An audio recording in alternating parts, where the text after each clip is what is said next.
Good morning, नमस्कार। अध्याय ठोस आकृतियों का पृष्ठीय क्षेत्रफल एवं आयतन। Surface area and volume solids. क्षेत्रमिति के अंतर्गत कक्षा 10वीं में यह अध्याय पढ़ाई जाती है। क्षेत्रमिति में यह अध्याय है और ये शंकु के संबंध में जानकारी दी गई। शंकु के संबंध में एक प्रश्न है ये कि यदि एक शंकु के आधार का व्यास 14 सेंटीमीटर तथा ऊंचाई 24 सेंटीमीटर है तो शंकु के संपूर्ण पृष्ठ का क्षेत्रफल तथा आयतन ज्ञात कीजिए। ये एक प्रश्न है। ये शंकु, ये जो प्रश्न है हम आपको बताने जा रहे हैं। कहाँ से लिए हम? ये प्रश्न सीजी बोर्ड, छत्तीसगढ़ माध्यमिक शिक्षा मंडल बोर्ड, कक्षा 10वीं,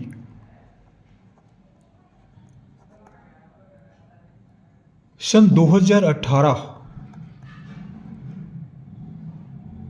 ये तीनों सेट में आया हुआ था। सेट ABC तीनों में दिया हुआ है। ये जो मेरे पास पुस्तक उपलब्ध है वहाँ से बता रहा हूँ मैं, तीनों सेट में उपलब्ध है। ये प्रश्न आया हुआ है, इसलिए मैं इस प्रश्न को तैयार कर रहा हूँ। इस तरह के प्रश्न प्राय परीक्षा में आते रहते हैं, पढ़ लीजिए आप भी, हो सकता है ये प्रश्न फिर से आ जाए। तो क्या है ये? एक शंकु के आधार का व्यास 14 सेंटीमीटर। कैसे हल करें? शंकु के आधार का व्यास बराबर दिया हुआ है 14 सेंटीमीटर, ये दिया हुआ है। और क्या दिया है?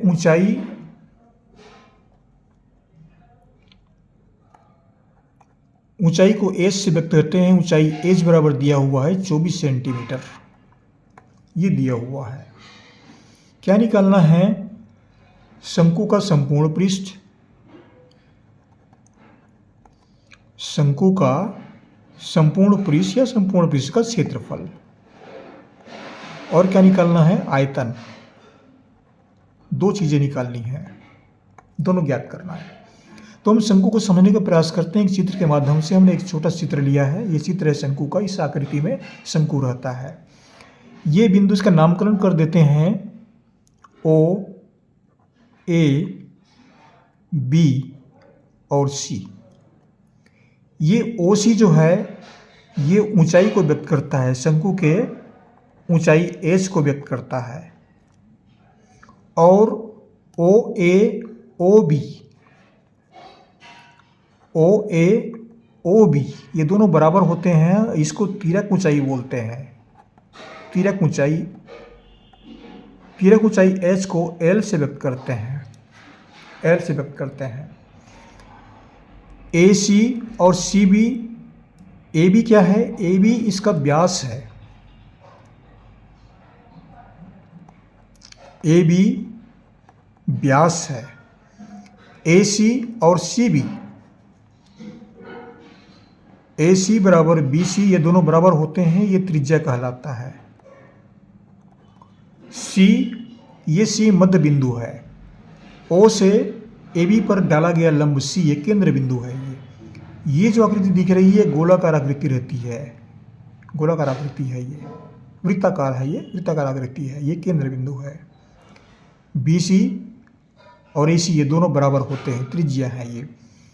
ये सामान्य जानकारी आपको मैं बता रहा हूँ मैं कि शंकु क्या होता है, इस आकृति में होती है। तिर्यक ऊंचाई किसको बोलते हैं, ऊंचाई किसको बोलते हैं, त्रिज्या क्या है और व्यास क्या है, ये सामान्य जानकारियाँ इसी तरह के माध्यम से आपको मैं बताने जा रहा हूँ। हमको क्या निकालना है? देखिए, आयतन और संपूर्ण पृष्ठ। आयतन के लिए क्या चाहिए? आयतन, शंकु का आयतन।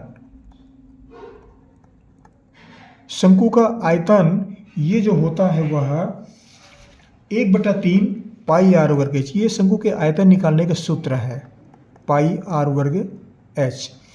इस सूत्र का हम विशेष विश्लेषण नहीं कर रहे हैं, आपको पुस्तक में दिए गए, आप पढ़ सकते हैं, याद कर सकते हैं आप। ये जानकारी कक्षा 10 में बताई जाती है। पाई 22/7 या 3.14। आर उसकी त्रिज्या है, ए से लेकर के सी तक की दूरी या सी से भी लेकर बी तक की दूरी। और एच जो है उसकी ऊंचाई है। हमको क्या चाहिए? आर त्रिज्या चाहिए और एच चाहिए ऊंचाई। अब देखिए यहाँ पर ये व्यास है, व्यास त्रिज्या का दोगुना होता है, 2r बराबर 14 या r बराबर 14/2, 2 एकम 2 सत्ते, r बराबर 7 सेंटीमीटर। तो r हमको ज्ञात है, इसका आधा करो, 14 का आधा करो 7, निकल गया 7। और क्या है, h ऊंचाई 24, ये दोनों दिया गया थे तो आसानी से निकाल सकते हैं, कहीं पर कोई दिक्कत नहीं, निकल जाएगा ये। तो मान रख देते हैं, इसको पहले निकाल देते हैं, फिर संपूर्ण पृष्ठ निकालते हैं। बराबर 1/3 गुणित 22/7 गुणित r का मान 2 बार गुणा कर दीजिए, 7 गुणित 7, इसको बटा 1 कर देते हैं, गुणित h बराबर 24/1 लिख देते हैं। ये 7 एकम कट जाएगा और 3 एकम 3 अट्ठे 24, ये भी कट गया, नीचे में कुछ भी नहीं बचा, ऊपर में क्या बचा, 22 गुणित 7 गुणित 8 बराबर 22 गुणित 7 गुणित 8, ये बचा। अब 22 को हम 7 से गुणा कर देते हैं, फिर जो आएगा उसको 8 से गुणा कर देते हैं, ऐसा करते हैं इसको, या 8 7 पे 56 करिए, 56 को 22 से गुणा कर दीजिए, निकल आएगा। चलो ठीक है, 7 दूनी 14 का 4 हासिल आया 1, 7 दूनी 14 और 1 15 गुणित 8 बराबर, फिर से गुणा कर देते हैं, 8 चौक 32 का 2 हासिल आया 3, 8 पंचे 40, 3 43 का 3 हासिल आया 4, 8 का मार 4 12, 1232, ये क्या है, शंकु का आयतन, आयतन बराबर 1232 घन सेंटीमीटर। ये शंकु के आयतन होता है। ये एक प्रश्न का उत्तर हमको मिल गया। अब दूसरे में हमको क्या चाहिए, शंकु का संपूर्ण पृष्ठ चाहिए, संपूर्ण पृष्ठ ये निकालना है। तो शंकु का संपूर्ण पृष्ठ निकालना है तो इसका सूत्र भी मालूम होना आवश्यक है। शंकु का संपूर्ण पृष्ठ का जो सूत्र होता है वह πr × r+l, ये होता है πr × r+l। इसमें हम समझ लेते हैं कि ये सब क्या है। तो पाई जो है 22/7, ये 3.14, r उसकी त्रिज्या है, त्रिज्या हमको प्राप्त हो गया, त्रिज्या 7 सेंटीमीटर हमको ज्ञात है। अब क्या चाहिए, l चाहिए, l माने तिर्यक ऊंचाई। तिर्यक ऊंचाई कौन सी है चित्र में बताता हूँ मैं। इसमें देखिए ये चित्र है, तो ये O से लेकर के A तक की दूरी या O से लेकर के B तक की दूरी, ये दोनों दूरी बराबर होती है। ये तिर्यक ऊंचाई L कहलाता है। ये हमको ज्ञात करना पड़ेगा, तब उसका संपूर्ण पृष्ठ निकलेगा। अब यहाँ से लेकर यहाँ तक केंद्र बिंदु है, लंब डाला गया है, तो ये आकृति त्रिभुज OAC ये समकोण त्रिभुज बनता है। यहाँ पर 90 अंश कोण बनते हैं, तो यहाँ से हमको निकालना पड़ेगा। ये ऊंचाई जो है 24 है और ये त्रिज्या जो है AC बराबर 7 है। ये दोनों भुजा हमको ज्ञात है, तो ये भुजा हमको निकालना पड़ेगा। तो ये भुजा कैसे निकलेगा, पाइथागोरस प्रमेय से। त्रिभुज OAC में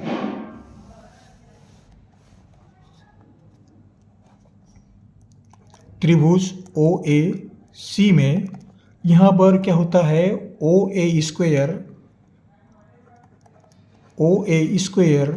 बराबर AC स्क्वायर धन OC स्क्वायर, आधार का वर्ग धन लंब का वर्ग या लंब का वर्ग धन आधार का वर्ग, आगे पीछे कर सकते हैं इसको। बराबर कितना है, हमको OA ये तिर्यक ऊंचाई L निकालना है, बराबर AC जो है ये त्रिज्या है, ये तो 7 का वर्ग, और OC क्या है, ऊंचाई है H, तो ये 24 का वर्ग। इतना मान आप लिख सकते हैं। अब देख लीजिए ये चित्र में फिर से बता रहा हूँ मैं, इसका वर्ग करते हैं 7 का वर्ग और इसका वर्ग करते हैं 24 का वर्ग। ये समकोण त्रिभुज बन गया। पाइथागोरस प्रमेय यहाँ पर लागू हो रहा है, तो यहाँ से L इस भुजा का मान निकाल रहे हैं। ये दोनों का वर्ग कीजिए और जोड़ दीजिए, ये निकल आएगा ये। अब यहाँ पर हम लेते हैं ये तिर्यक ऊंचाई L बराबर 7 2 बार गुणा कीजिए, 7 7 49 और 24 को 2 बार गुणा करते हैं तो 24 को गुणा करेंगे, और यहाँ पर 1 मिनट, हाँ 24 है ये। तो 24 को हम 2 बार गुणा करते हैं, गुणा कर देते हैं इसको। 24 से 96 का 6 हासिल आया 9, और 24 दूनी 48, 48 और 9, 48 में कितना हो गया 57, 576।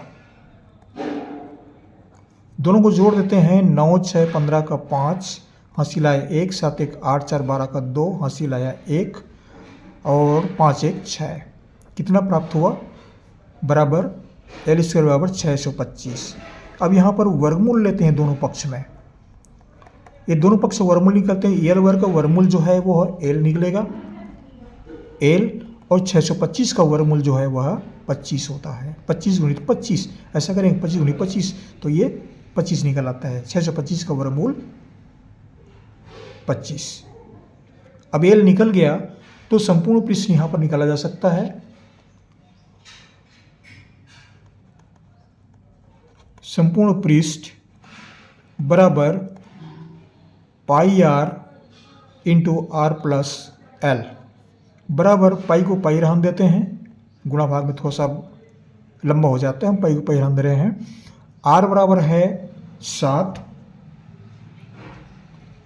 आर बराबर 7, और आर का मान फिर 7 हुआ, और एल का मान हुआ ये 25 निकला है, 25 बराबर पाई गुणित ये 7 गुणित 25 और 7 कितना हो गया 32, हाँ 32 हुआ। अब 7 को 32 गुणा कर देते हैं, 7 दूनी 14 का 4 हासिल आया 1, और 7 या 21 और 1 22, 224 पाई। 224 पाई ये आता है वर्ग सेंटीमीटर, इसी इकाई जो है वर्ग में आता है, ये वर्ग सेंटीमीटर। ये संपूर्ण पृष्ठ का क्षेत्रफल कहलाता है। ये शंकु के संपूर्ण पृष्ठ का क्षेत्रफल। इस तरह से शंकु के संपूर्ण पृष्ठ जो है वो निकाला जा सकता है। 224 पाई वर्ग सेंटीमीटर, ये इस प्रश्न का उत्तर होता है। थोड़ा सा सवाल लंबा हुआ है, इसमें देखिए अगर पूरा सवाल नहीं बन पाता, हम बताने जा रहे हैं आपको गणित में होता क्या है।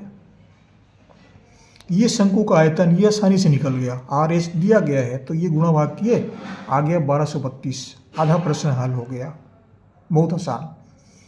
अब संपूर्ण पृष्ठ है तो संपूर्ण पृष्ठ के लिए हमको एल निकालना पड़ा, ये एल ज्ञात करना पड़ा, इतना लंबा हो गया।